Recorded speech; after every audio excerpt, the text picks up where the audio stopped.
Ladies and gentlemen, sports fans alike, welcome to another edition of Bill Swerski Sports Talk Chicago, one of the couple, two, three best podcasts around. So sit back, grab yourself a cold one and a Polish sausage, park your keister in the French room, and listen to Bill Swerski Sports Talk Chicago. In Chicago, you know that all sports rock. The Bears, Hawks, Bulls, Cubs, and Sox. Pick your favorite, you can choose, as long as the Packers lose. For everything you need to know, it's Bill Swerski Sports Talk Chicago.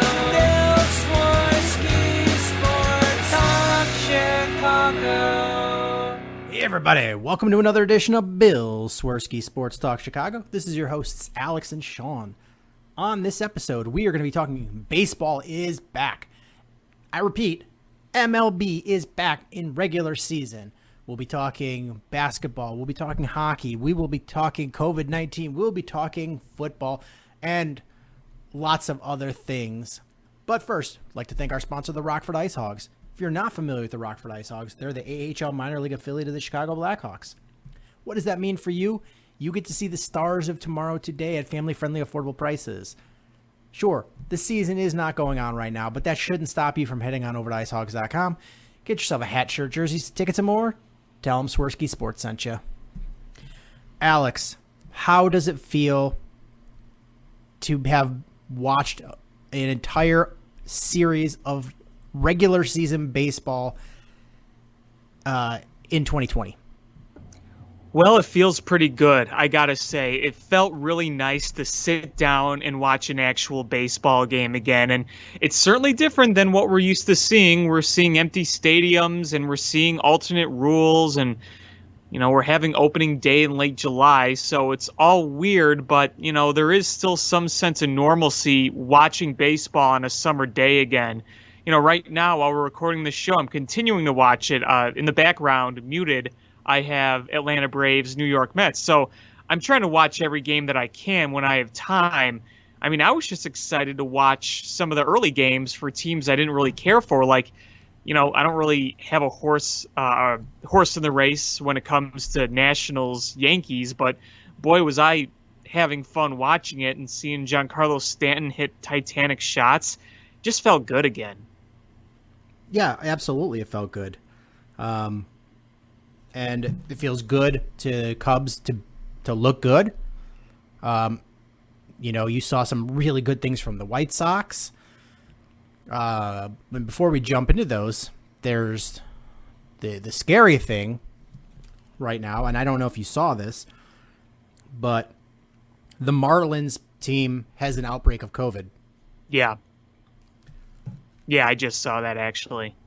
So I think that was the big fear everyone had, is if one person gets it on your club, how quickly it can spread. Yep. Yeah, and we saw, too, on top of that, Juan Soto of the Nationals. He tested positive, and Juan Soto is one of the big superstars of the league. So when that news broke, it spread like wildfire, you know, and because, again, like you said, that's what people were afraid of, and it's kind of unfortunate, but when it happens to a superstar player, it becomes big news fast. Yeah, and I know I read a couple of people post on Bleacher Report, like fans, and they were like, well, these are all young, healthy guys, so that, you know, they'll get over it. But the issue is that they're in small confines, you know, and traveling to and from games with their team. So there's 30 guys on the current roster, on the active roster. Mm-hmm. So there's 30 guys plus all the coaching staff and the training staff and the locker room attendants, and all of these people are being exposed, and then anybody they come in contact, and that's the issue, is it just spreads like wildfire. So you don't know what the extent is sure, some of these guys may not have any underlying conditions and may be in good health and young, and they just get sick and they bounce back and they're okay. But, you know, what if, I mean, look at Anaheim. You know, Joe is no spring chicken. What if they give it to, it happens with Anaheim and they give it to Joe Madden? What if he dies? He's not Dusty young. Baker is another one too. Dusty Baker, older guy. They're just because you can't just look at it the narrow focus. Or what about the guy that takes all of the cleans out the locker room, or is the team therapist, or there's other people they're dealing with. You can't. Their families, it's just spreading so fast. That's the concern, and I don't know how the Marlins outbreak started, and I don't know. Right now I think they said there's definite 4, but who knows? Jose Urena, Jorge Flero, Garrett Cooper, and Harold Ramirez. Yeah, so it's who knows if that's going to. You're going to see other people pop up with a positive test. Even assuming we can isolate this to the team and nobody else outside the team is going to be impacted, from a baseball standpoint, is these guys are all going to miss almost a quarter of the season. At least. Yeah, I mean, what if you're sick for a longer time? It's uncertain there too. And, I just wanted to point out that the Reds are having some concerns. No positive test, but Mike Moustakas was placed on the IL, and Matt Davidson did not play because he was feeling sick. And you can't fool around with that stuff. So, guys could be dropping like flies on given teams. And, other teams, if they're going to play other teams that are having outbreaks, would you really want to be in the same ballpark as them? No, you could be like Anthony Rizzo and keep hand sanitizer in your back pocket. Yeah, there you go. Exactly. Just squirt it everywhere. That was funny. That was funny. Yeah, the Orlando Arcia gets on base, and he's got the little squeezable bottle in his pocket. So now that we got the big concerns out of the way, let's actually talk about the games. Yeah. We had 3 games for the Cubs, 3 games for the Sox, and pros and cons on each side. Right off the bat, I mean, Kyle Hendricks, you can't sing that guy's praises enough. I don't know what to say at this point. I mean, the dude was just phenomenal. The command he had, the way he was working his pitches, the changeup, the fastball, the curveball that looks really nasty. I mean, he's getting ahead in almost every count. It felt like every count was strike one, strike one, strike one. And when you keep getting ahead of the count, automatically you have the advantage. And the fact that he was able to work around a number of hitters. In Milwaukee's got kind of a weird lineup, but you have Christian Yelich in that lineup. You have Lorenzo Cain in that lineup. You have Ryan Braun in that lineup. All those guys can hit the ball. And, other guys too in there. You have, Eric Sogard had a pretty good year last year. He's not the greatest hitter, but he was batting leadoff. And, if you keep him off base, that's automatically a big thing. And Kyle Hendricks did that. Eric Sogard looks like he smells like bong water.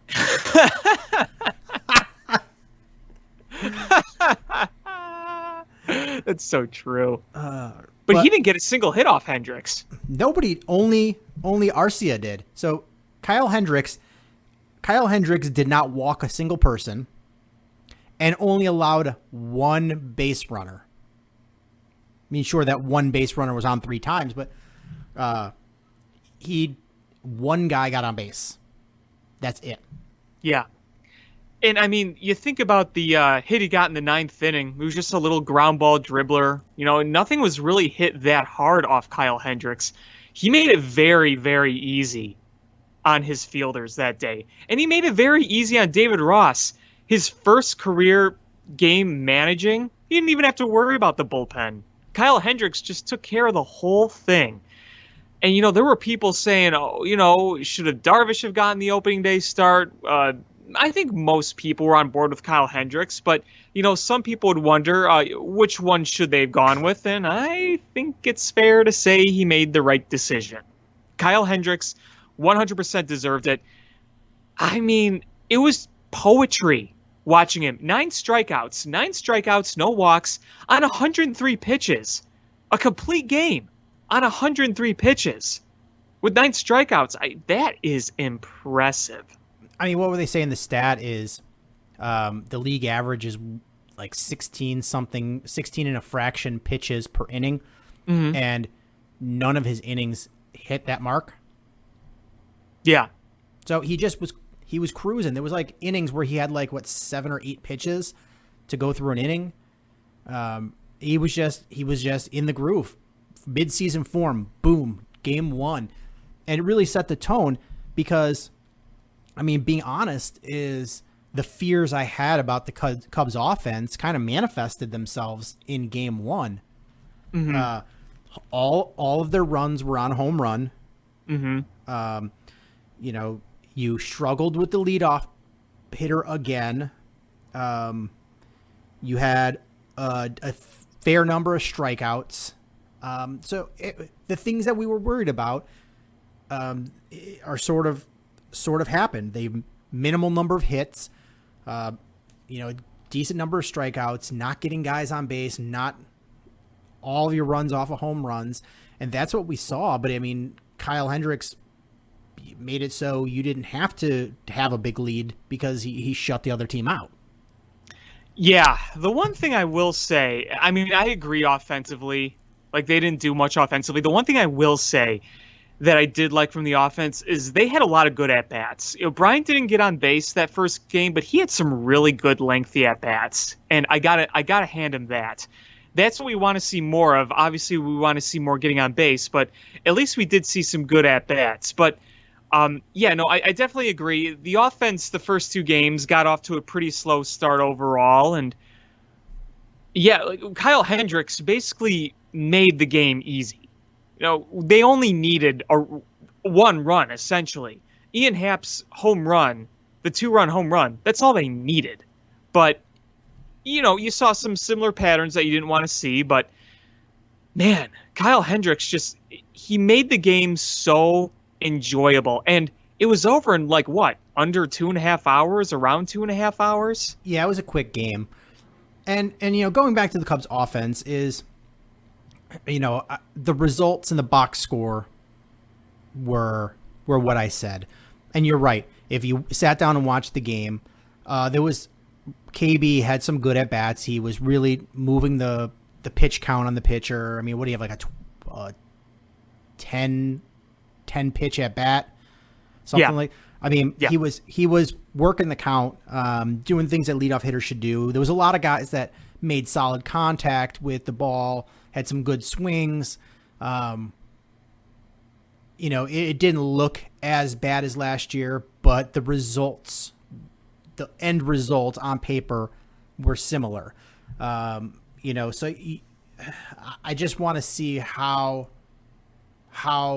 David Ross is going to respond to those things that we've seen the last few years that have been concerning and have caused the Cubs to not have the seasons that they had hoped. Yeah, it's going to be kind of a battle for him because it's hard as a manager to kind of change the dynamic of everything. But, I mean, we'll talk more about the games as a whole in the series, but I think it's fair to say the Cubs offense the past 2 years has really been summarized in this series, if you know what I mean. Boom or bust. Yeah, because game 2, they struggled to put up runs. And once Milwaukee jumped out to that lead, for that brief moment when, Schwarber hit the home run, you were like, okay, maybe they can come back. But once Milwaukee scored again, you just didn't really feel like the Cubs had a comeback in them. Yeah, that was the thing, too. And I only saw a little bit of that game because yesterday I was playing some wiffle ball, actually. I was getting my wiffle ball swing and pitch on. So I only saw, the middle of the game. But you kind of saw the typical, we get a rally going and then we can't bring him in. I think it was, the 4th inning They fell behind 3-1. And then Kipnis and Caratini get back-to-back hits. And I think it was Caratini that had the double. One of them had a double, but there were two in scoring position and one out. And in the blink of an eye, they were out of the inning. They didn't get a single run. That has caused a lot of frustration among Cubs fans for a while now. I mean, we saw a similar thing today. Is Schwarber had a leadoff double, and they got a run across. But I mean, you should, if you have a guy hit a double as the first batter of an inning, you should almost always score at least one run. Mm-hmm. And the first, I think let me see, who was it Contreras was the next guy up. Contreras was up and he struck out.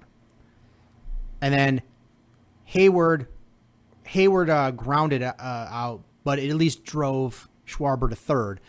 So then you went from guy at second with no outs to a guy at third with 2 outs. And that's a completely different situation. That's an inning you can get out of without giving up any runs.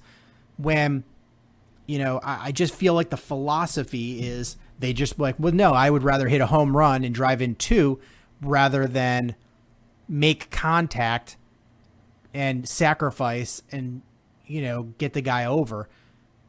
Because if you're going to make an out in that situation, at least make it be productive if you're the first guy up after a double. Yeah, Wilson Contreras should have made contact, gone just for contact, and lazy fly into the outfield, give yourself up, drive Schwarber to third, and then you've got a guy at third with 1 out. And then that ground ball to that Hayward hit, there was a hard hit grounder that would have scored a run. You would have had 1 across with 2 outs. And I mean, luckily Nico Horner, I think he had a double after that. Yeah, he had a double and drove Schwarber home. But like that could have easily been a situation where there was, a guy hit a leadoff double and didn't score. And that would have been the Cubs system, this Cubs team last year. Well, Hayward did drive in the run on the ground ball because Schwarber advanced on a wild pitch. Oh, you're right. You're right.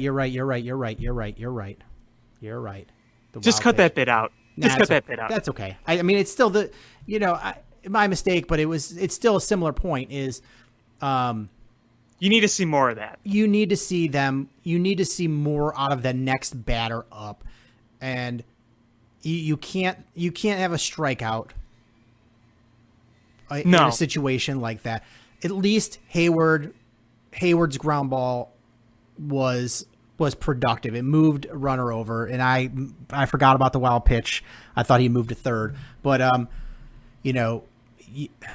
you've got to make contact, and that's been an issue with the Cubs team is they're scoring all their runs on home runs, and they've got you look up and down this lineup, and you've got so many boppers: Bryant, Rizzo, Baez, Schwarber, Contreras. Those guys can all put up 30, 35 home runs. And so it's easy to be like, well, we can live and die by the long ball because we've got so many guys that can hit it. But the problem is you've got pitchers that are pitching you on, to put balls in play on the ground. And, you're going to have situations where the wind is blowing in, bad weather that's going to make it hard to hit it out. Just days where you're facing tough pitching, and you can't live and die by the long ball all the time. You have to learn how to score runs with small ball.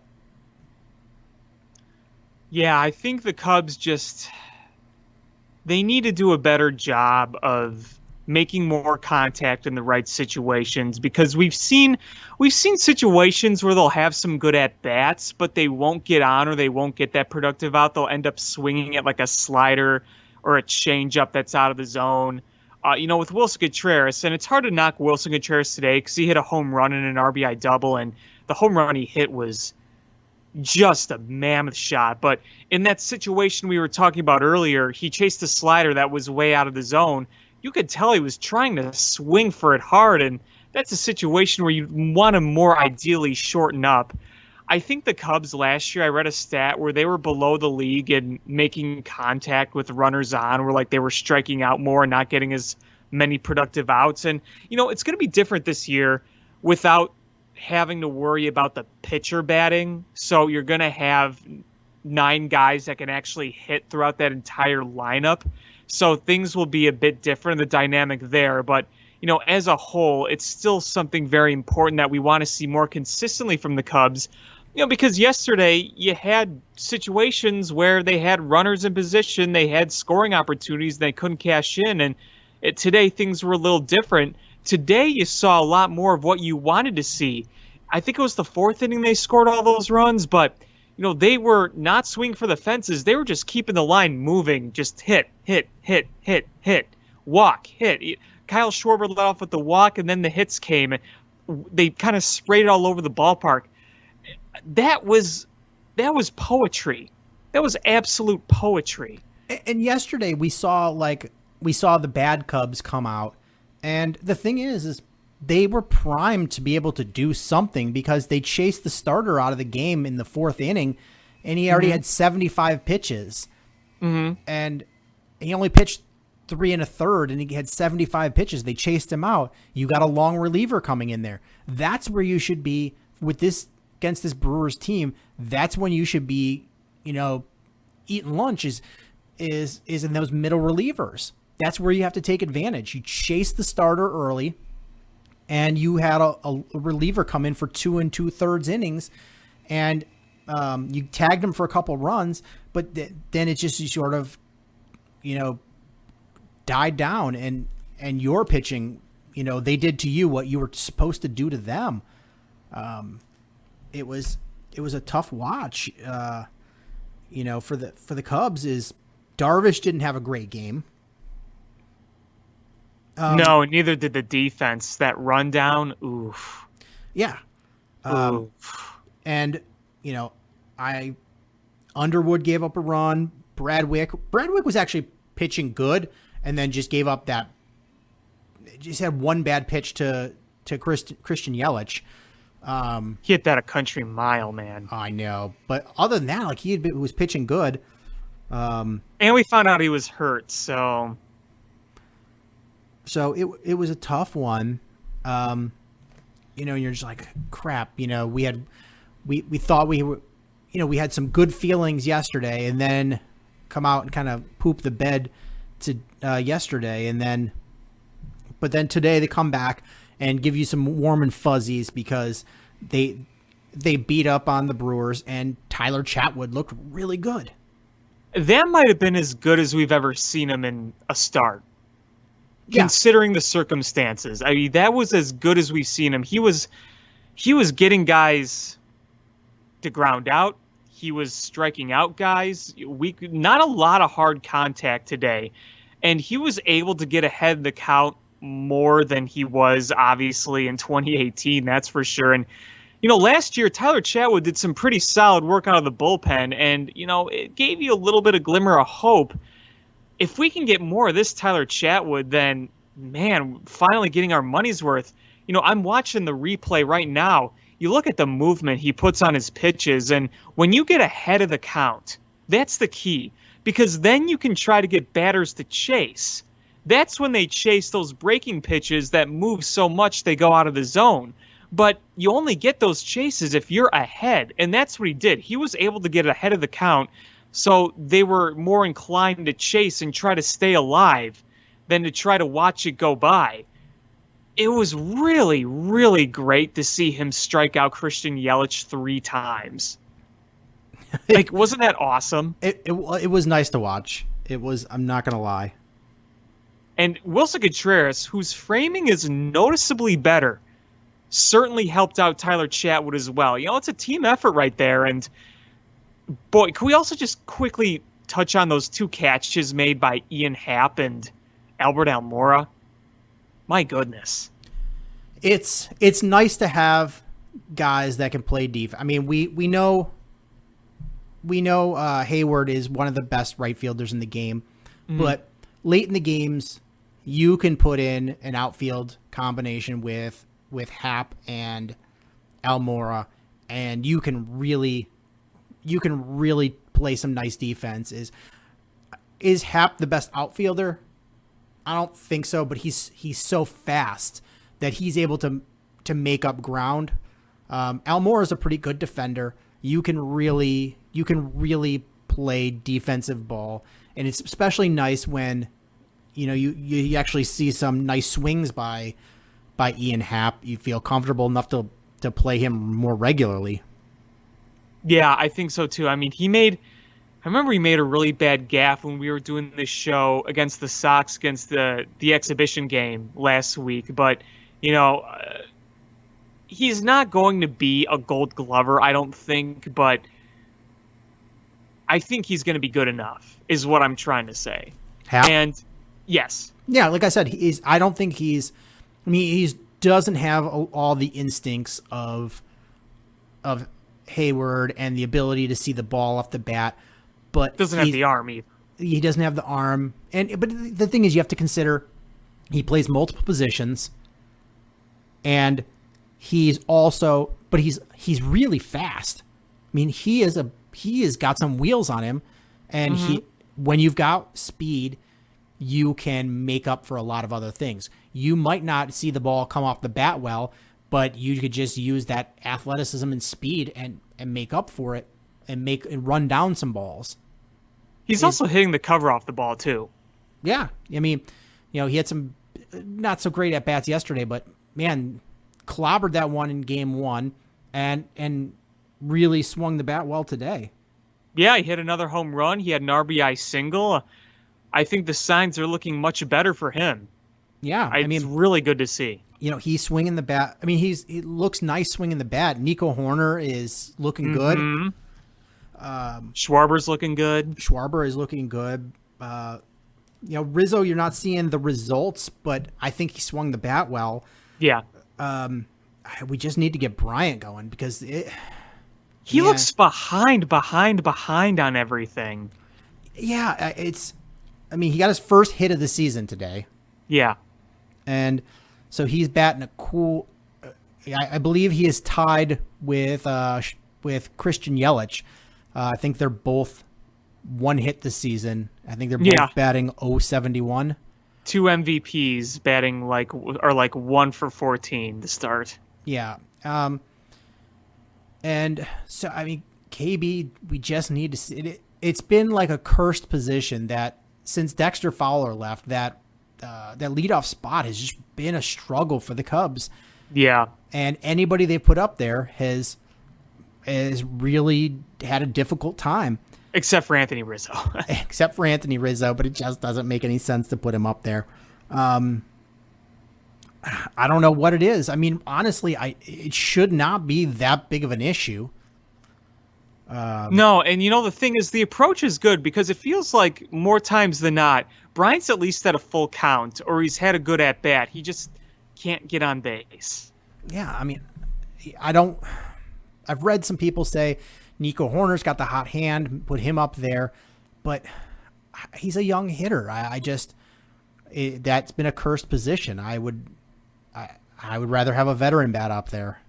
Yeah, I don't think that it's right just yet to make that change after 3 games. I really don't. I think that it would be a bit of a knee-jerk reaction, in my opinion. So that's kind of where I'm at. I mean, I could see Joe Madden doing that and just being like, oh, we're just having fun out there. We're just gonna play around with things and see how it goes and live for the day.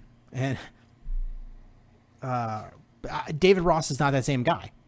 No, he's not. He's not, and you're gonna see, you're not gonna see him do all the fun, touchy-feely things and that Joe Madden would do, and I think you're going to see guys play their regular positions. You're going to have guys that have a fairly routine spot in the batting order until there's drastic measures needed. But So I mean, Chris Bryant, I think, is going to be there for the, for a while. Well, let's hope he can work some of that Cincinnati magic that he has. I also read somewhere that his stats against Milwaukee as a whole are like really not good. Yeah, we'll see, because they got the Reds tomorrow, and It ain't gonna be easy. no, it's not. But yeah, they've got the crafty old veteran Wade Miley out there. Someone that's the type of guy the Cubs always struggle with, just get carved up. But at least I think we're going to be avoiding Luis Castillo. No, we're facing Luis Castillo. I think we're avoiding Sonny Gray, I believe. And we'll see what Johnny Lester has to offer up. Yeah, I mean, Votto's off to a rip-roaring start. Eugenio Suarez has always hurt Cubs pitching. Acuna has absolutely murdered us in his short amount of time. There's one guy who's an ex-Cub that I'm very worried about, because he might do ex-Cub things to the Cubs. Gee, I wonder who you're talking about. Actually, no, I have multiple ideas, but the main guy I'm thinking about is Nicholas Castellanos. Yep. I could totally see him hitting a back-breaking 3-run home run in one of these games. Totally. I mean, I can picture it right now. I just want to point out that it is almost August, and the Orioles are in first place in the AL East. Woo! I also am pretty sure that the Tigers are first in the AL Central, or they're tied for first. They are tied with Minnesota and Cleveland. Yeah. But yeah, I mean, the Reds. The Reds aren't. I mean, they played the Tigers their first series, didn't get the results that you would expect having to play a bad team like that. But you've got guys swinging the bat well, and so this is not going to be a gimme series. You're going to have to win these, and you on paper, you're going to be facing pitchers that you should be able to tag up a little bit. But those are the ones they never do. That's true. So, it's going to be a fun watch. And, looking at the schedule, they do not get a day off for a long time. No, they don't. And, that's going to be something to watch is how these guys respond to playing every single day. I mean, I know in a regular season, you can play like 20, 21 games in a row, but right off the bat, you're starting the season like this. And I know that why they're doing it, but it's it's going to be an interesting thing to start the season with these guys with a minimal spring training and coming right into playing that many days in a row. I see why they asked for the expanded roster, so you could try to have some extra pitching help. Yeah. It's going to be especially tough when, you made it life easier with Kyle Hendricks pitching the complete game, but game 2, Darvish didn't pitch that long. Chatwood didn't pitch that long. John Lester's not going to go that deep. That's the one other big thing I wanted to talk about regarding Cubs. Oh, that bullpen does not make me feel any better about them. The good news is our closer hasn't blown a save yet. 3 games in. He hasn't even appeared. But he hasn't blown one. No, he hasn't. But I'm so glad he's not pitching against Christian Yelich. Oh, me too. Oh boy. But you're right. That Cubs bullpen, and it's funny. I think we posted something similar around the same time. It's like, this bullpen is not good. It's being held together by by used bubble gum and Band-Aids. Even today, even though they didn't give up any runs, the only guy that I was really impressed with out of the bullpen today was Kyle Ryan. He got 4 ground ball outs. That was good to see, but you look at Casey Sadler made his debut, and you saw some movement on his pitches, but he wasn't throwing strikes. Yeah, he walked 2 guys? Yeah. I feel like at least I'm like, okay, if he can at least locate a little better, then you might have something there. But obviously you got to locate. Jeremy Jeffress made his Cubs debut today, and he didn't give up a run, but he wasn't necessarily sharp. He walked the first guy. Almora had to make that great catch, and then he got a soft fly ball for the final out. But again, this is his first appearance, and hopefully he can build on that and get better. But you saw yesterday, Brad Wick is already on the IL. He looked good in the first 2 outs, and then things kind of unraveled. Dwayne Underwood gave up the home run, and he looked pretty good in exhibition. So you hope he can kind of bounce back from that. But it's just this bullpen still makes me so nervous. It's kind of weird. I have to admit, I think the guy I trust most in this bullpen is probably Kyle Ryan. And that's kind of sad, but I would probably agree with you. Yeah. I mean, man, I'm worried about Craig Kimbrell. My blood pressure goes up 10 knots when he comes in. I'm going to be honest with you. Is the first time they put him in a clutch situation, I think I'm going to have to walk out of the room. I don't know if my nerves can handle it. I'll start sweating and pins and needles feeling, and my stomach will drop.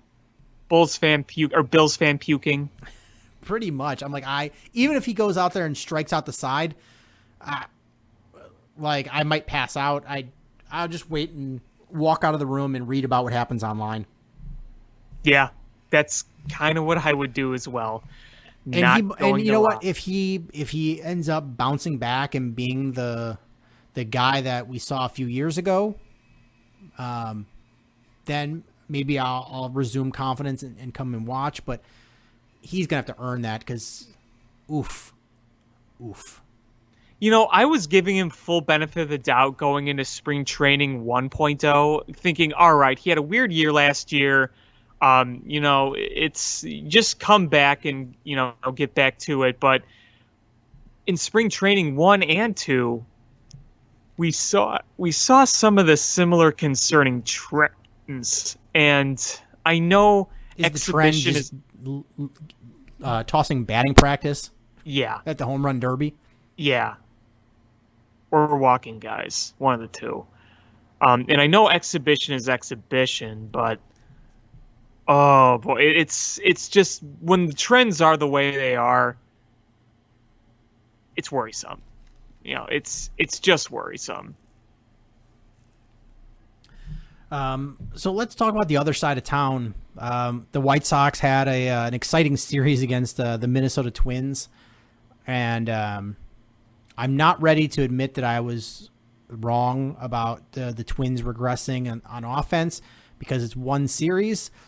But man, both sides of town brought the sticks with them. Nelson Cruz, man, he's what, 40, 41? Look what he's doing. Yeah, I mean, it's 7 RBIs, 2 home runs today. Yep, 4 or 5. He's batting .538 on the season. Man. With a 1,400 slugging. Seems sustainable. Yeah, oh yeah, that's a completely cromulent stat. Hey, in this frickin' season, you never know. But, yeah, I mean, honestly, we were talking with excitement about the White Sox. And in the 3 games so far, we've seen a lot of things to be excited about. The results haven't been quite what we wanted, but I think there's plenty to be excited about. And but you did not see a close game in the series. It was 3 blowouts. No, there were no close games at all. No. Game 1, Giolito did not look good at all in the least. And that's concerning. Obviously, I didn't expect him to be the guy that was competing for a Cy Young. I don't think he's that pitcher long term, but I think he's a very good pitcher, and we did not see that at all. And you saw the bullpen not look very good. Bummer couldn't finish an inning. Well, I guess he came and got those 2 guys. Cordero didn't look good. Just didn't have good. The bullpen didn't look good, but the bats. In that opening game, in that blowout loss, Tim Anderson had a multi-hit game. Yoan Moncada had a multi-hit game. Eloy Jimenez had a multi-hit game. Luis Robert had a multi-hit game. You saw Moncada crush one of those home run. Yeah, that was a monster shot. Moncada, Jimenez, and Robert all had doubles. So you just saw that, for all of those great bats that they have in that lineup, and there's a lot of really good bats between. Let me just read you the first 2, 4, 6, 7, the first 7 hitters. Tim Anderson, Yoan Moncada, Jose Abreu, Yasmani Grandal, Encarnacion, Eloy Jimenez, Luis Robert. That's a hell of a lineup there. And it's only going to get better. And Yoan Moncada looks really, really good. Yeah, he does. He was sick, too. He was sick, and he's coming back, and he's doing this. Yeah, it's incredible. He looked fantastic. Yesterday, you saw that Dallas Keuchel come and be the guy that you thought Dallas Keuchel would be when you brought him in. Mm-hmm. He didn't blow the barn doors off, but he gave you more than 5 innings, only allowed 2 earned runs, and your bullpen came in and shut it down, but the bats came alive. Again, you had Jose Abreu with multi-hit game, Eloy Jimenez with another multi-hit game, Lurie Garcia with a 3-hit game, McCann with a 3-hit game, Lurie Garcia with 2 home runs, McCann with a home run, Eloy with a home run, Encarnacion with a home run. You saw them just teeing off. Lurie Garcia had 4 RBIs. You're gonna see this team do that a lot. Yeah, you're gonna see mashing, and it's funny. We've talked about it before, but hitting is contagious, and you've got these young guys that are just chomping at the bit, and once they start mashing it, you're going to see other guys come in and mash too, just to keep up with the Joneses. Mm-hmm. But then today, you started off bad. I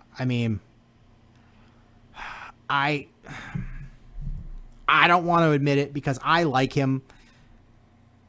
Is Ronaldo Lopez sucked. Yeah, and it's not really the first time we've seen that. No, it's not. And I just keep wanting to give him the benefit of the doubt because I like him. I think he could. I just doesn't, not putting it together. But then you had Gonzalez come in, so you brought in another starter because your actual starter didn't even pitch a whole inning. And Reynaldo Lopez currently stands on the season with a 54 ERA. Not great. That is, I know ERA, there's better numbers out there, but I would put that in the not so good category. Yeah, I would do that as well. I'm going to have to agree with you. But Gonzalez came in there, pitched 3 2/3, gave up 6 more runs. You had Herrera closed it out with 2 innings, gave up 4 runs, and Minnesota just mashed you. It was merciless. I mean, my goodness. I mean, you started off. They scored 4 in the first, 5 in the second. You didn't even give the White Sox a chance on that one, and it's tough because when you fall behind that quickly, I know if you're a veteran team and you can try to scrap it out by inching back. Let's score a run here. Let's score 2 in this inning and 1 in here. But with a young team being behind that badly, it's tough to come back. You're just ready to, like, you know what? Screw it. Let's call the mercy rule and regroup tomorrow. And see what we can do against the Indians. But it's tough, man. It's tough. Before we go into the biggest positive of today for the White Sox, there's one thing that is baffling me and I think bothering a lot of White Sox fans, and I think we got to talk about it. Go for it. I really don't understand some of Rick Renteria's strategy here. Why is Nicky Delmonico batting second? Why aren't your key guys, getting more at-bats? Benching Moncada was kind of a head-scratcher, too, unless there was something more that we don't know about. Why wasn't Lucas Giolito pitching to James McCann? If you wanted Grandal in the lineup, then just DH him. But we saw Giolito pitch much better last year with James McCann. So why was Giolito catching? Or why was Giolito being caught by Yasmani Grandal? I got to tell you, some of these decisions Renteria is making, to me, just don't make much sense. No, and you'll hear some Cubs fans talk about why they were happy that he was gone from the Cubs. And that's part of the reason why they moved on. I like Rick Renteria. I would agree that he is not the best manager and he makes some questionable decisions. His specialty is connecting with young players and being a good teacher. And so how much of the progression of some of these young White Sox players are due to him being a good teacher? And I don't know. That's something you might have to live with, these weird calls. And if you're the White Sox organization, you feel that you can compete this year or progressing next year, you might need to have a little more input with your manager on some of these decisions before the game. Like, what's going on with your lineup card here? Why are you doing this? Why are you doing that? I mean, in games, you sort of have to leave it to the manager, but when you're putting your lineup card together, it's not uncommon in 2018, 2019, 2020 for the front office to have some input there on who you're going to pitch to start the game, who you're going to play on your lineup card. And, maybe that's time for the White Sox front office to have some of those conversations with Ricky Renteria. Yeah, I just don't get some of the decisions. And I've always said that Rick Renteria is a very good coach. I just don't think he's a great manager. That's where I am with him. And, I remember when he was Cub manager the one year, the way he handled the bullpen sometimes and the way he kind of handled some in-game situations. The Cubs weren't huge fans of it. I wasn't a huge fan of it. I think he did really well with helping Anthony Rizzo and Starlin Castro come along, but there were just things that were a little bit mind-boggling with him, and we're seeing it really with the White Sox. And the other thing too is, why is Reynaldo Lopez your third starter? Why isn't he your fifth starter? Wouldn't you rather have Cease or Rodon above him? I don't think I understand that either. I mean, Cease, it's tough because you don't know what you have there. I know that, but Rodon, for good or for bad, you sort of do know what you got with him. So they've made him the 5th starter. So I don't know.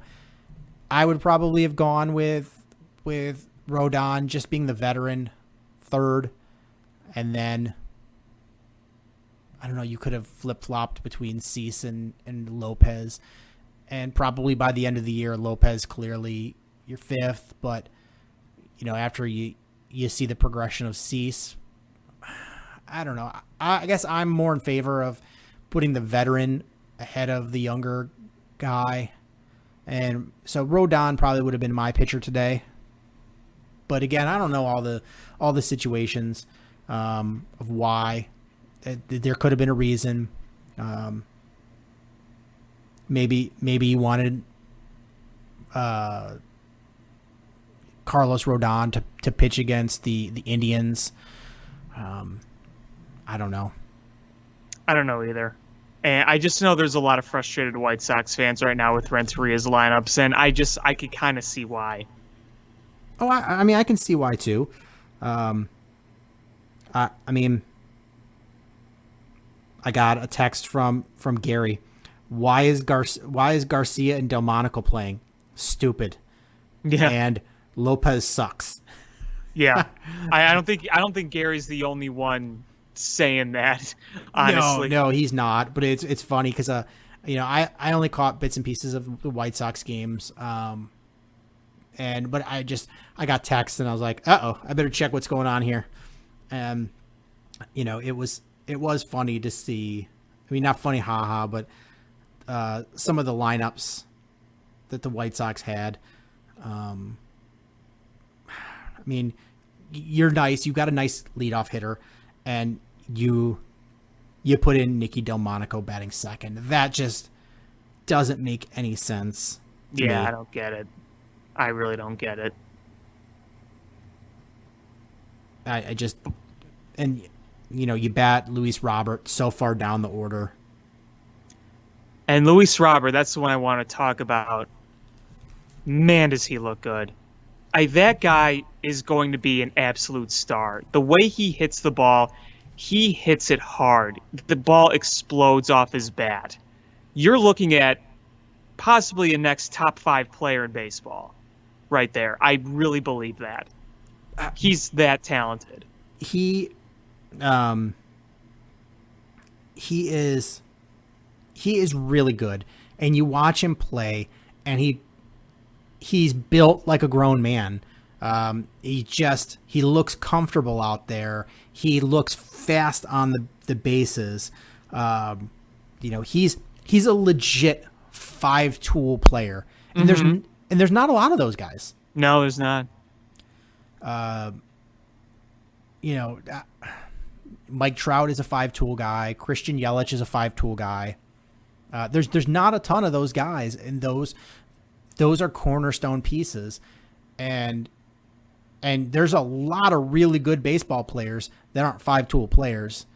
Like Anthony Rizzo is a really good baseball player. He's not a 5-tool player. He can't run, that's for sure. He cannot run. He needs a scooter. Luis, I could see with those like rascal scooters around the bases. Segway. Why not? This season's already weird as it is.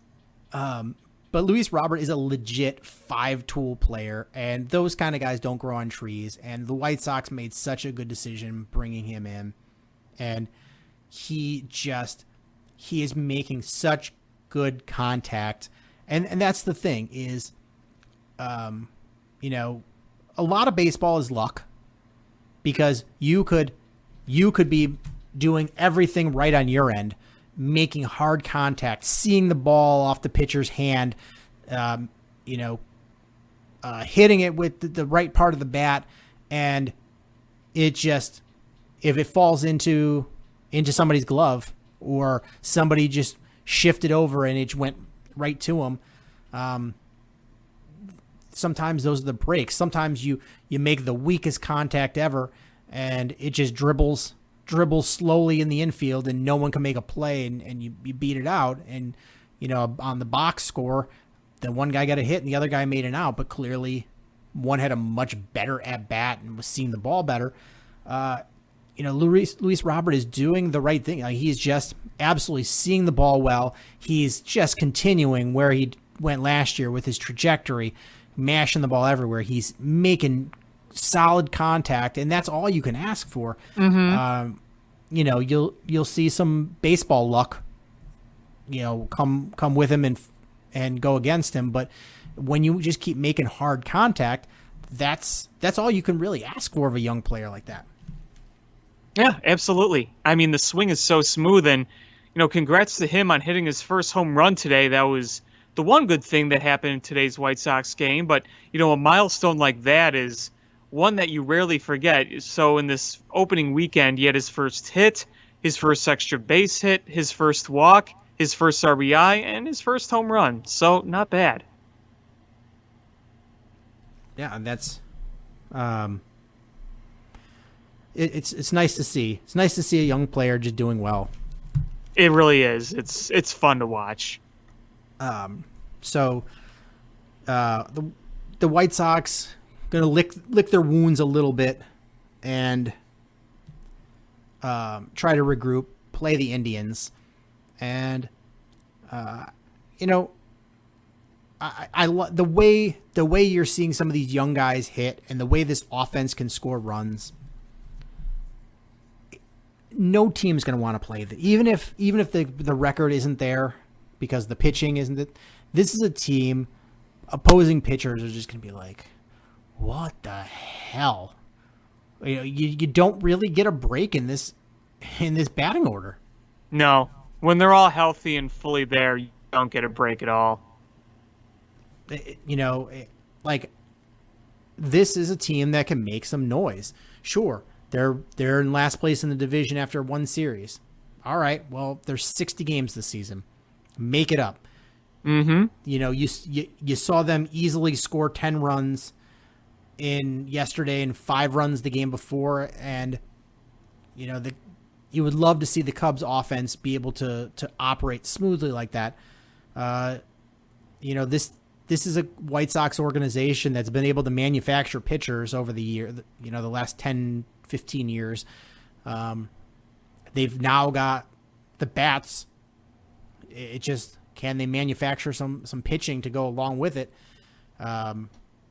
And if they can, this bullpen can be as good as it was last year, and you can cobble together a starting rotation that holds together. Yeah, this could be a team that wins this division. I still stand by that. Yeah, I mean, it's early to hit the panic button. I know there's a lot less room for error, but you know what? Growing pains, that's just part of the ride. And, the team was so hyped up for good reason. And, when you're as hyped up, then your weaknesses also stand out quite a bit. And, that's going to be part of growing, is identifying your weaknesses, building on your strengths. That's what a young team does. Absolutely. So it'll be nice to see them play the Indians. Again, I don't think the Indians are that special. So we'll see what Dylan Cease looks like. Yeah. And I'm looking, Eloy Jimenez and Reynaldo Lopez are both day-to-day. Eloy Jimenez with lightheadedness. Yeah, he ran into the wall hard on that first inning grand slam, and you can tell he was kind of woozy, so hopefully that's nothing serious, just needed to come out. And Reynaldo Lopez, I wonder if he's really injured, or if that's one of those, man, I just look so bad, I'm going to say I'm injured. Yeah, I don't know. We'll see. But we'll see. Again, I'm not that sold on Cleveland, so we'll see what the White Sox can do here. For sure. What else do we got here? Where do you want to go next? Well, we do have some good news on the Blackhawks front. So we can go Blackhawks. So we know why Corey Crawford was not ready to play. He has COVID-19. He's back on the ice and not looking so hot. So, honestly, I think by the time, what do we got, another week before they play? Yeah, another week. I think Corey Crawford will be ready to go, and I don't know how I feel about having Corey Crawford between the pipes. Because I'm going to be honest with you, he's going to be a free agent, and with all of your contractual financial woes, can you afford to bring in a Corey Crawford? Well, you're kind of stuck there because you either bring him back, try to bring him back, or what are you going to do at goaltender?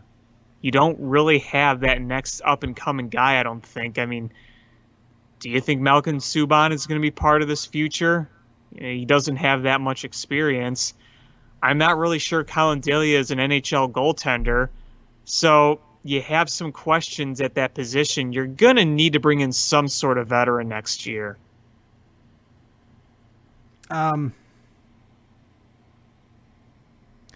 So here's the thing: is what if you say what if Corey Crawford doesn't play, and you give one of those other guys a playoff opportunity and see what they got?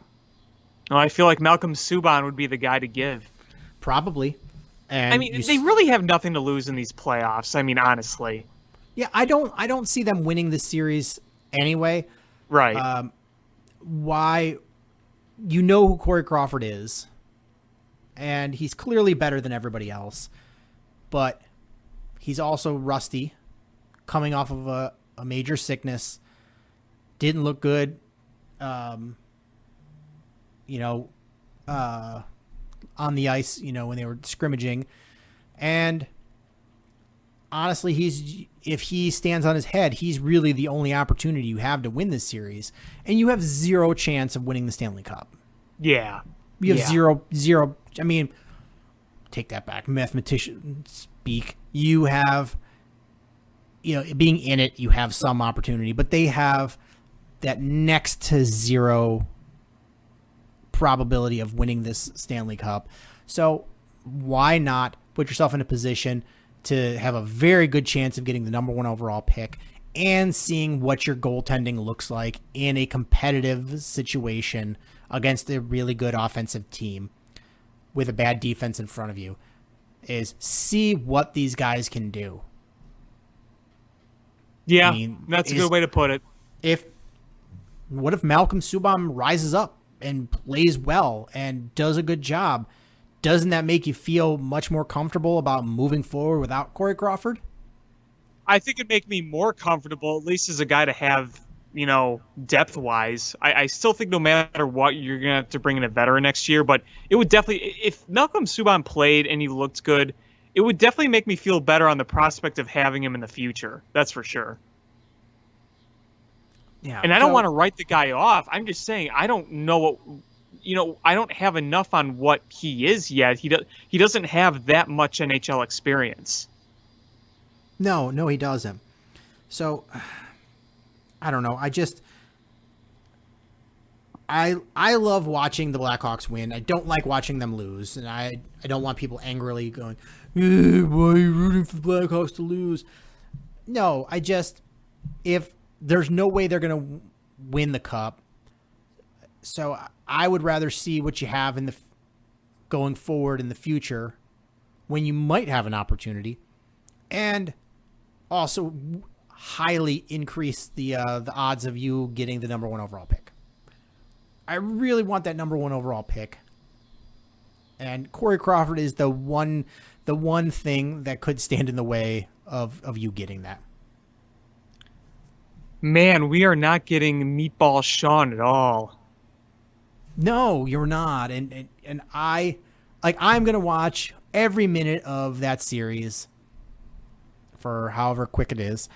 I'm going to watch it, and I'm going to love that hockey is back, and I'm going to get all the warm and fuzzies from it, and I'm fine with that because I just don't have any delusions.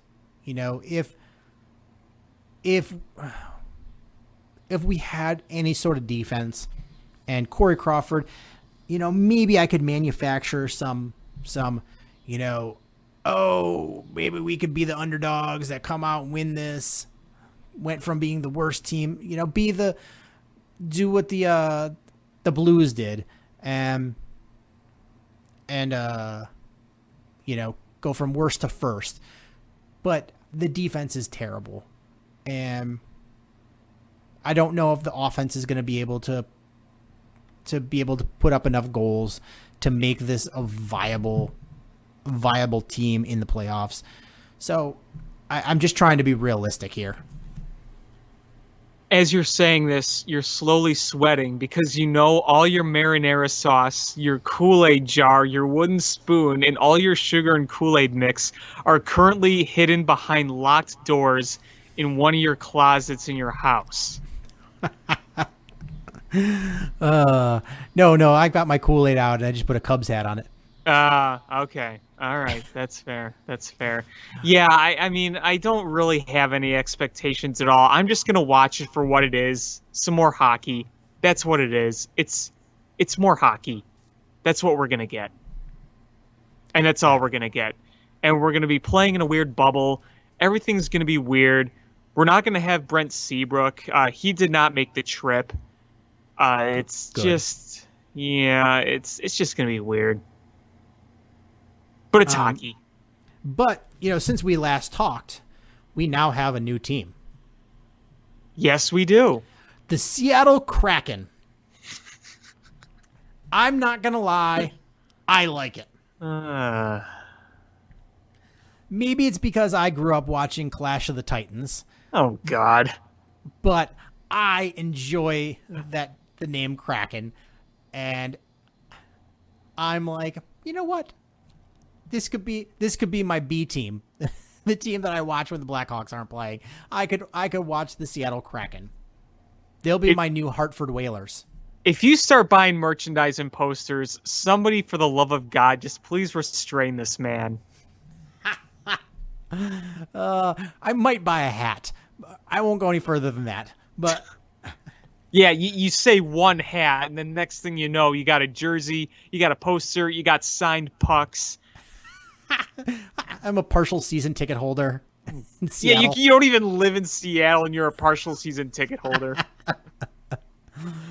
They just tell you to put the cardboard cutout like they do with all the other baseball stadiums in your seat. And any pucks that go flying in the stands and hit your cardboard cutout, they ship to you.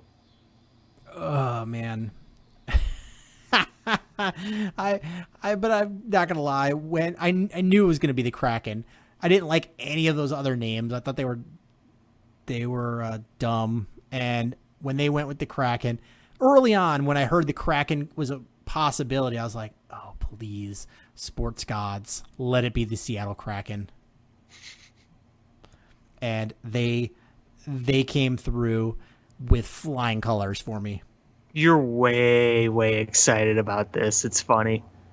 They're the Seattle Kraken. But we're gonna have an expansion draft. So we will see the Blackhawks lose somebody. Do they want to take Seabrook's contract? They can't. He's got a no movement clause. I don't care. Can they waive that? So here are the most likely players that will be gone. Ali Mata, Meh. David Kampf, Meh. Drake Kajula, Meh. Matthew Highmore, Meh. Dylan Sakura, Meh. Colin Delia. Meh. You're like, I don't care. Those are fine. Yeah. Yeah, exactly. I mean, like, if they were talking more like a, someone much higher on the chain, then obviously be more upset. But yeah, if they took any of those guys, I don't think it would be devastating. I mean, what if they maneuver something and they get the Blackhawks sign an extension to Corey Crawford and let him be taken in the expansion draft? So they have a veteran goaltender to start off, kind of like Vegas did. Well, then I'd be kind of upset, to say the least. You work out some sort of magical deal like that. How about we take Seabrook's contract and we take some white out and we just put it over the no movement clause and no, all that stuff. And look, I hate talking about Seabrook like this because the dude was an absolutely essential part of those 3 Stanley Cups and will forever be indebted to that. But the contract... But Janet Jackson, I believe, summed it up. What have you done for me lately? Do. Yeah, just take up a lot of money, and the salary cap ceiling is not going up, so the Hawks are kind of in trouble. They are in oodles of trouble. Oodles and oodles of trouble. So what they're going to have to do, they're going to rely on having to develop their prospects. They're really going to have to rely heavily on that. Yeah, you're going to have to see. I mean, the possibilities are you could... I mean, it's depending on how he looks in the postseason here. If Duncan Keith looks good, there's a potential if you could convince him to move his or waive his no movement clause, move him, and clear up a bunch of space. But that Seabrook one, if they're holding true with not allowing an amnesty, that would be the godsend. Is if they're just like, oh, you can amnesty somebody, and you would see the Blackhawks organization doing backflips and speaking in tongues and doing all kinds of weird stuff because they're just so excited. Yes, yeah. Because you would just be like, welp, adios, Brent Seabrook. You're fired out of a cannon with that bad contract. I'd fire the contract, not Seabrook. Put the contract? You could put like a picture of him during the Stanley Cup years in a banner up in the rafters, but he's got to go with the contract. Okay. You can't separate him at this point. Okay. All right. Well, can we at least put a mattress down for him? We could do like in the cartoon, and we could get a rope and tie a couch cushion to his butt so he has something soft to land on. Okay. But yeah, he's got to go too.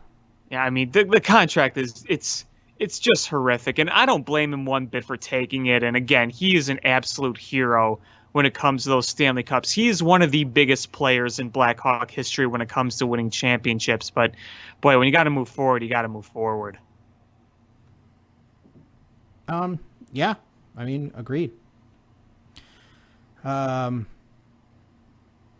So yeah, we're gonna in a week we'll have hockey back, and I'm curious to see how this is gonna look, but I will be very excited to have to choose between watching baseball and hockey, not on reruns.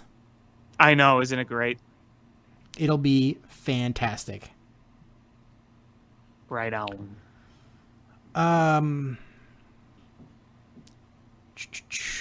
So do you want to talk basketball or do you want to talk football?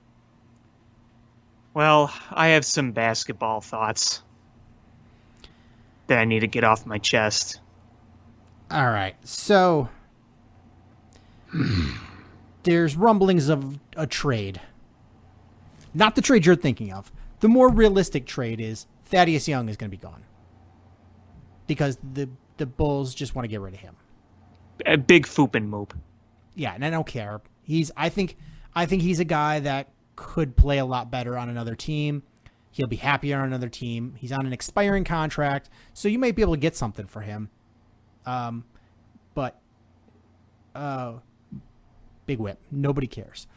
The trade rumor that probably is less likely to happen is Zach LaVine. And that's an interesting one because what you have is an ascending player who's a borderline all-star on a team-friendly contract. I mean, he's making a lot of money, but that he's under market. And there's rumblings that he could be moved. That I don't know how to think about that. Well, would that have anything to do with the current coaching, who clashes with him a lot? That's part of the issue is, are we going to be stuck with Boylen this year? The more I read about it and the more you hear, I think chances by day increase the fact that Boylen is going to still be here. And I've seen arguments by very smart people trying to defend the Bulls for this, and there is no defense whatsoever for this. What kind of message are you sending to your organization, to your players, when you are trying to change the culture, when you are trying to do a 180, when you are trying to move forward, and you have the ownership standing by Jim Boylen, the ownership that was more than happy to chase out Phil Jackson, Michael Jordan, and, end everything, giving more loyalty to Jim effing Boylen. It just goes to show what an absolute garbage organization the Chicago Bulls are. It is mind-numbing. It just, how can you defend it? How can you possibly say that it's good to play the long waiting game on this? In my personal opinion, I think Arturas Karnisovas would want to hire his own guy. And, the ownership says, yeah, we like him, but he's got, he's got decision power. Does he really? I mean, it almost feels like it's the same old Bulls where the higher-ups are trying to manipulate what's going on. I don't know what's going on behind closed doors. And frankly, I haven't read even that much into it because I'm sick of reading it and I'm just so annoyed by everything. I don't even want to bother anymore. But the fact that we're still here and we haven't looked at new coaching or even considered the possibility yet because we haven't gotten rid of the old one.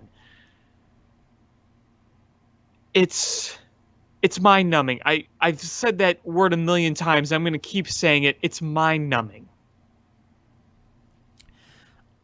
I'm in agreement with you.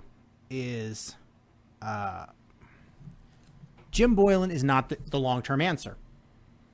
Now, again, the only justification I can see is they're waiting to see the official word on what can happen for these teams that didn't make the final bubble roster, postseason, whatever. Like, but what's the thing is what's the difference? But yeah, now that we know it's not going to be competitive, that it's probably going to be scrimmages in practice, it would seem to me that would be the prime opportunity to get a new coach. It's like an extended training camp. Yeah, you can get the feel of somebody new. And you know what? If it was a garbage can, like a literal garbage can being the coach, I would take that at this point. I don't understand I just don't understand.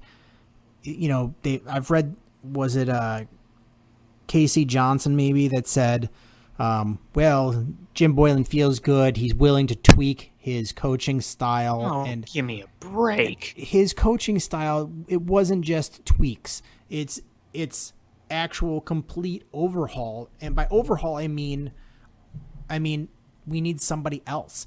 The guy's coaching style does not mesh with the team he has. How do you tweak that? How do you tweak when you have, friction with players, when they don't like you, they don't respect you? How do you tweak that? And the players clearly do not respect Boylen. And you don't just flip a switch.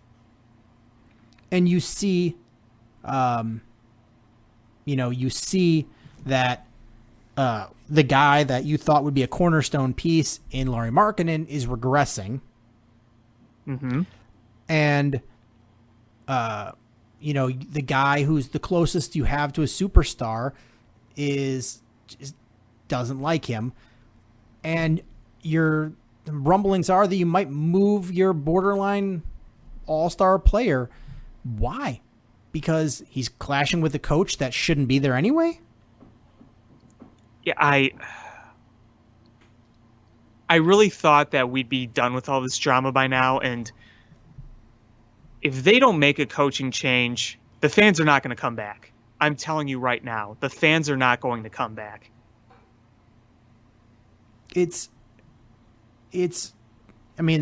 I guarantee the fans will not show up in the stands for the rest of the season. They're not coming back. They're so mad about Boylen. It's true. It's true.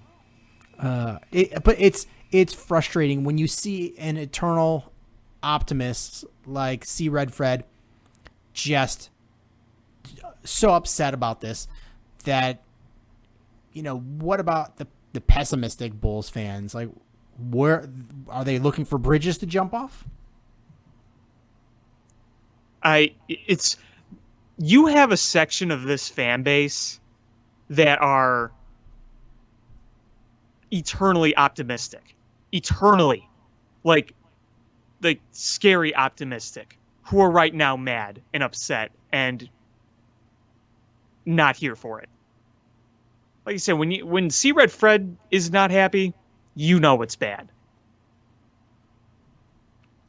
Yeah. So I'm looking at it.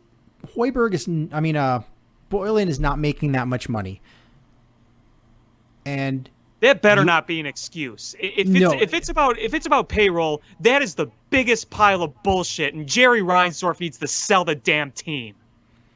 You're paying Hoiberg $5 million next year, and you're going to be paying $2 million to Boylen. Like, you're a billionaire. This is a team owned by a billionaire. It's a franchise that's worth billions of dollars, billions.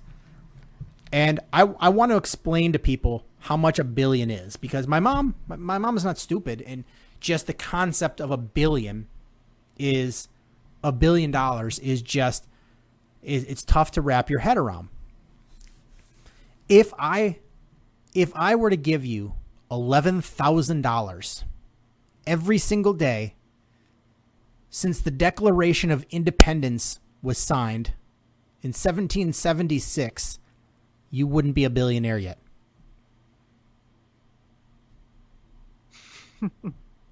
So this team is worth like $5 billion, and you're squabbling over paying. You're already paying Hoiberg. I mean, that's a moot point. So you're squabbling over paying a guy $2 million to go away. Really? If that's the issue, that's sad. That's just sad. Beyond sad. It's beyond sad. And you know what? Jim Boylen might be a great guy to hang out with at a party at your house. He might be a guy that if you call him at 3 a.m. and be like, I got a flat tire, I can't find somebody to come help me fix it. He might be a guy that jumps out of his pajamas and drives over and helps you out. That might be true, but that's not what we're looking here for. We're looking for a head coach for a basketball team. Yeah, exactly. I mean, Jim Boylen might be a good guy off the court, but it's right now, it's just not the right fit at all. Clearly not. I mean, in The Last Dance, they said that Jerry Krause was a guy that would just, he would crawl on the ground and play with your kids and was a nice man, but doesn't change the fact that as a negotiator, he was, and as a GM, he was a major asshole. Right. So it's in the context of how you're dealing with somebody, and regardless of what he is as a human being, he could donate all of his money to charity and feed the homeless during the off season. But Jim Boylen is not a good basketball coach, and just that's what we need for this team. And you should pay that sum of money to make him go away. I think he's only got this year and next year, or maybe it's 2 more years. But I thought he signed a 3-year extension when he signed the extension. And this was year 1, right? Yeah, I believe so. Okay, so he made $1.6 million this year. And I don't know what he's making after that. But Woj is they said he had made $1.6 million this year, which is not a major contract. It's a drop in the bucket, especially compared to what the Bulls franchise has. Absolutely. Uh. And Chicago Bulls with Jim Boylen as their head coach, 30th in offensive ranking, 30th in net rating, 30th in assists, 29th in turnovers, 29th in rebounds, first in push-ups, first in suicide sprints. Ooh. And the last 2 maybe are a joke, maybe not. But the first few are bad. Those are bad numbers. Like, what is it? What can you tweak about being the worst? And to make it, I mean, like, all right, let's say you do tweak something, whatever that means. How much of an improvement are you going to get? Let's say it's a good tweak and you're 25% better. Does that make you suddenly, instead of being one of the worst teams, you're still missing the playoffs, but you're a respectable bad team? That's not going to get you anywhere. No. I mean, if you're AK, why the hell do you want to start off your tenure with the Bulls like that? Why wouldn't you just want to implement your guy right off the bat and ride or die with your guy? I'm sure that AK really truly wants. I'm still choosing to believe he wants his own guy, and it may be more difficult right now. I truly believe that he does. I think he's too smart for that. You want to believe AK is a lot smarter than that, and all signs point to that he is. But you have to make that decision, and I never understood the point of keeping a manager or a coach when you bring in a new GM. Is that should be the new GM's decision. I agree.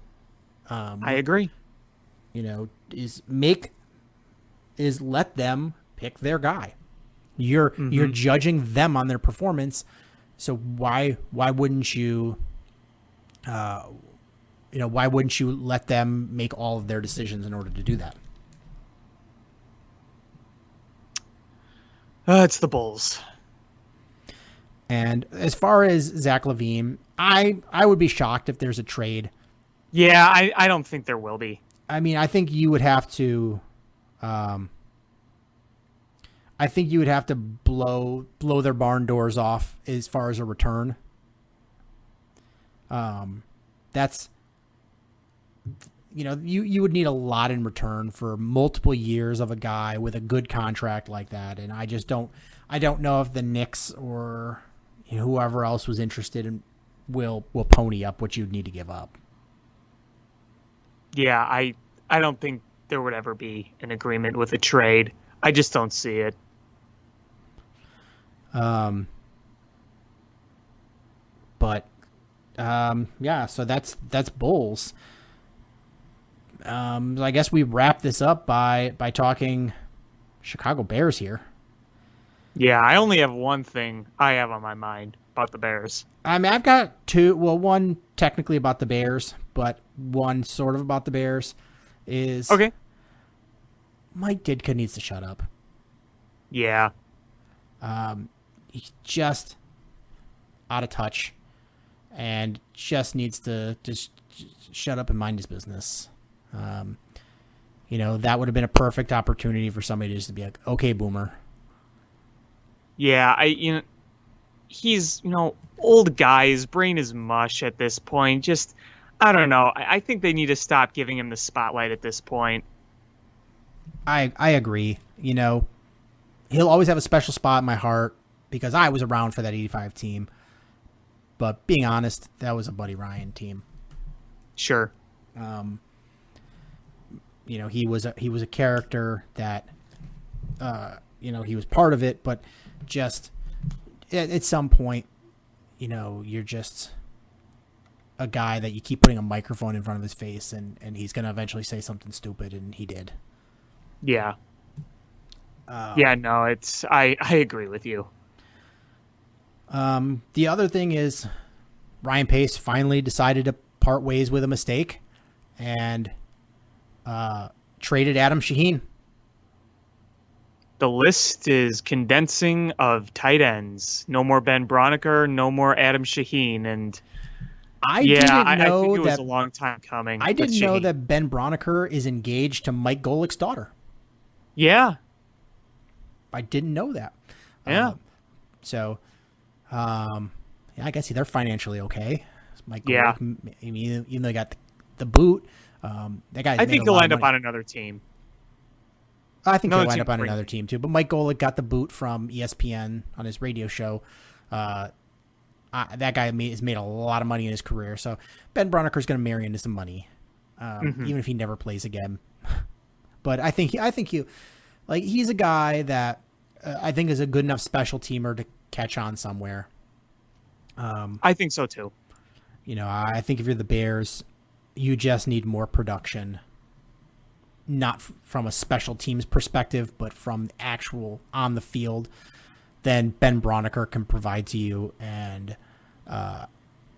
hopefully you see that this year, and they're playing towards that. So Adam Shaheen gone, Ben Broniker gone, and suddenly you went from 972 tight ends to a much more reasonable, 3,000.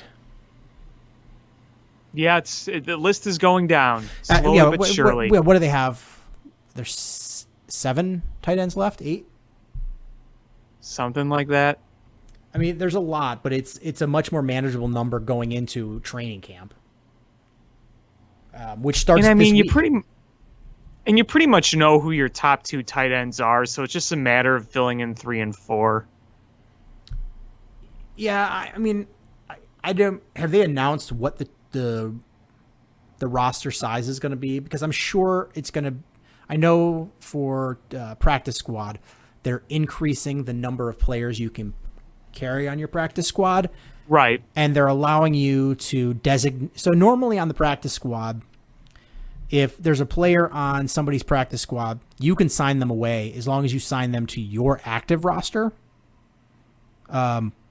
But they're going to be able to designate, I think, 4 guys from your practice squad that people can't sign away, which is nice. It's you can still carry that guy on your practice squad and not have to tuck him away and hide him, and so other teams don't sign him away, because sometimes it's tough to maintain a full active roster and then try to bring a guy along who you think he's got nice potential but is not ready to play on the roster yet. Right. So let me see the roster quick here. Can I filter it by position?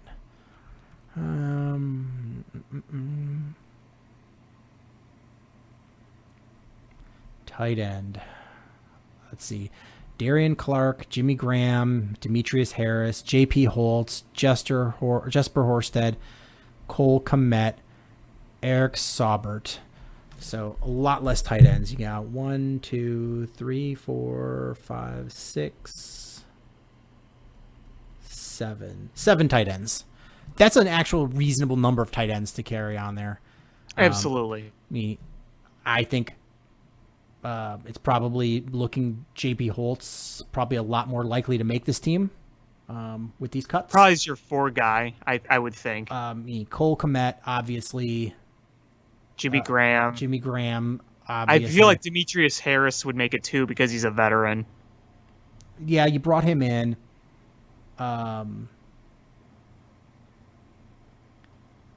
Yeah, so I mean those are probably your 4 guys, your 4 tight ends. Mm-hmm. That's looking good for that they're cleaning some of these houses, the house on some of these guys, and because I don't know what training camp is going to look like. You're not playing preseason games.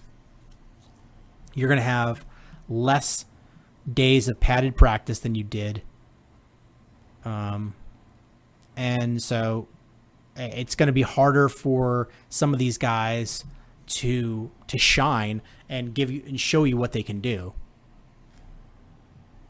Yeah, it's going to be very weird. I mean, I think this But you know what? Everyone's in the same boat. Everybody's in the same boat, but the players themselves are in a tough boat because there's going to be guys that that maybe could have shined in the preseason and won a roster spot that aren't even going to get a look because you're limited. You're not playing games. You're limited in practices, and you just don't have the same opportunity that you did in previous years. Yeah, that's true. Let's see. The Adam Shaheen trade. So the Bears magically made a 2nd-round draft pick go to a 7th-round pick that could become a 6th-round pick. Honestly, I think getting anything in the trade is a win at this point.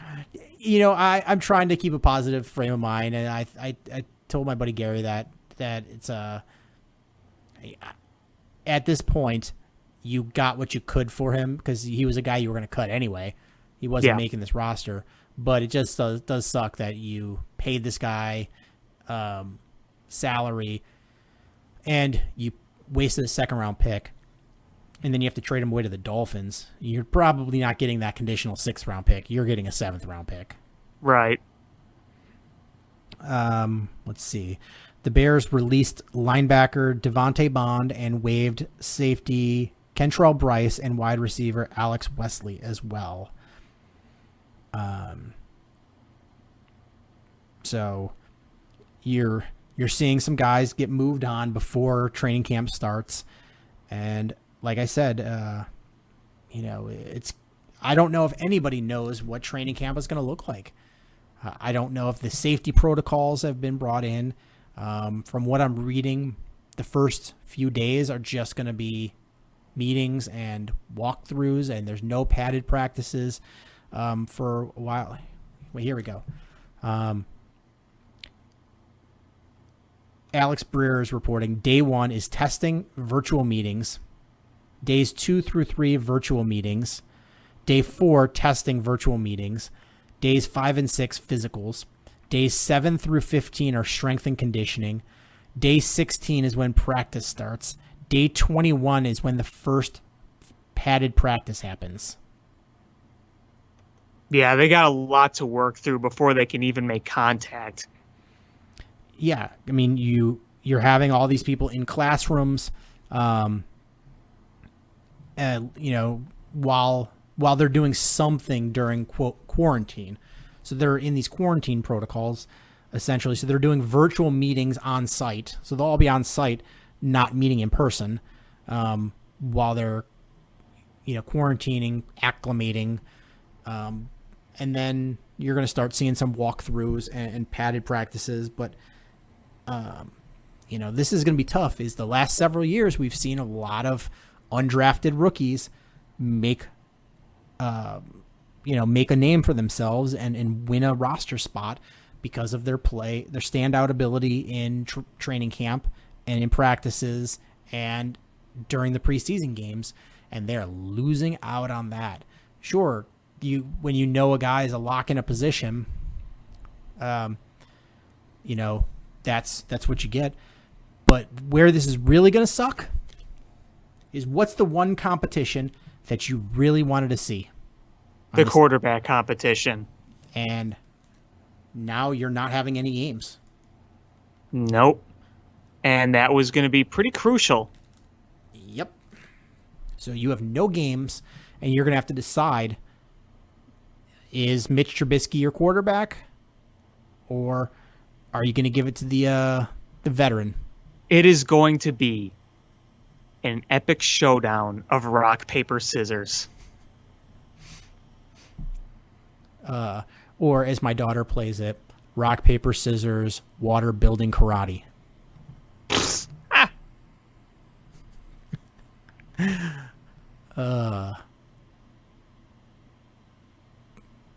You don't even want to know how it all breaks down, but nothing beats karate. So you would always just play karate? No, because then she'll yell. She'll yell at you if you do karate too many times. And so then you can't play karate, but then she'll do karate. So yeah, she's a 5-year-old. I don't know what, it's rock, paper, scissors, water building karate. It's like Bart and Lisa playing rock, paper, scissors. Poor Bart. He'll always play rock. Good old rock. Nothing beats rock. Yeah, but the hand symbols between paper, building, and water are very similar in karate, are very similar in this game. And I can imagine. And my daughter cheats and will be like, no, even though I've got my fingers wiggling like water, it's really karate and I beat you. Nah. And you can only argue so much with a 5-year-old before you just realize that you've lost because you're arguing with a 5-year-old. Exactly. Yeah, I know what you mean. Can't do much about that. But maybe we can introduce that to the Bears for their quarterback situation, is they can do rock, paper, scissors, water building karate. Yeah, and they could stream it so the fans can watch. It'll be our version of preseason. It'll have been better than a lot of the things we were watching before baseball came back. Yeah, very true. Well, let's see. What else do we have here? Another situation is the cornerback for the Bears. Like that's another spot where I wanted to see what they have and who was going to replace Prince Amukamara, and we're losing out on that. I don't know. I'm really bummed. I would have at least liked to have seen some joint practices if you're not going to have preseason games. But I guess that's sort of, the whole purpose is maintaining some distance and until you get, you're sure that your team is clean and all the teams are COVID free. Sort of defeats the purpose anyway, because it doesn't care how hard you're hitting as long as you're that close and breathing on each other. But it's still, I don't know how you differentiate guys based on non-padded practices. Yeah, it's tough. Really tough. Just a tough situation, and that I guess every team's going to be dealing with. But that's where we're at. Yeah, it's going to be interesting to say the least. And sports talk radio is going to be very interesting. Yeah. I mean, we got something to talk about. And there's one or two more things that I wanted to bring up that I totally forgot about. And they're just brief things. But, the Cubs era of Robel Garcia and the White Sox era of Carson Fulmer have come and gone. And they're both on division rivals now. Yep, Robel Garcia with the Reds. Watch him be the one that kills the Cubs. Oh, I would totally see it. He goes 4 for 4, hits for the cycle, drives in And then 7. ends the game with some ridiculous play. He steals home. Yeah, exactly. There you go. And Carson Fulmer, that's a guy that White Sox fans were up and down, was going to be a stud, top of the order or top of the rotation guy that they were going to build around, and so good, and just never materialized. And the White Sox designated him for assignment, and the Tigers picked him up, right? Uh-huh. Yeah, Tigers picked him up. So I honestly think that's a better situation for the White Sox, because I feel like the White Sox were going to keep giving him chances, and he didn't deserve them. I think it was time to just make that clean break. Yeah, I agree. Hopefully the Tigers just did that for you, did the breakup for you. Yeah, no, exactly. Is there anything else you wanted to talk about? No, I think I've said my piece. All right. Well, I want to thank everybody so much for listening. Please, that's going to do it for this episode of Bill Swerski Sports Talk Chicago. Please hit subscribe. However you listen to podcasts, whether that's iTunes, Stitcher, YouTube, the TuneIn app, Spotify, Google Play. Share this podcast with your friends. That's how we grow the show. Follow us on social media at ShyFanPat1, at Swerski Sports, Facebook.com/Swerski Sports, SwerskiSports.com. Again, thank you guys so much for listening. And until next time, bear down. Cubs win! What a lucky break! The good Lord wants the Cubs to win! We thank Ditka and God for all they have provided. Cubs win! Cubs win! Cubs win! Oh, I don't want her. You can have her. She's a Packer fan. She can't fit in my van. And she looks like Remember, New Yorkers, smoking crack is not legal on planes. Bears 31 to -7. The Bears! Oh, when the Bears go bearing down